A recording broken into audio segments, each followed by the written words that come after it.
کملی میں لپٹنے والے، رات کو قیام کیا کرو مگر تھوڑی سی رات، یعنی نصف رات یا اس سے کچھ کم قیام کرو یا کچھ زیادہ، اور قرآن کو اچھی طرح ٹھہر ٹھہر کر پڑھا کرو۔ ہم ان قریب تم پر ایک بھاری فرمان نازل کریں گے، کچھ شک نہیں کہ رات کا اٹھنا نفس کو سخت پامال کرتا ہے، اور اس وقت ذکر بھی خوب درست ہوتا ہے۔ دن کے وقت تو تمہیں اور بہت سے شغل ہوتے ہیں، تو اپنے پروردگار کے نام کا ذکر کرو اور ہر طرف سے بے تعلق ہو کر اسی کی طرف متوجہ ہو جاؤ۔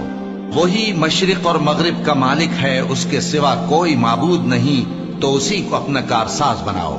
اور جو جو دل آزار باتیں یہ لوگ کہتے ہیں ان کو سہتے رہو، اور خوبصورتی سے ان سے کنارہ کش رہو، اور مجھے ان جھٹلانے والوں سے جو دولت مند ہیں سمجھ لینے دو، اور ان کو تھوڑی سی مہلت دے دو۔ کچھ شک نہیں کہ ہمارے پاس بیڑیاں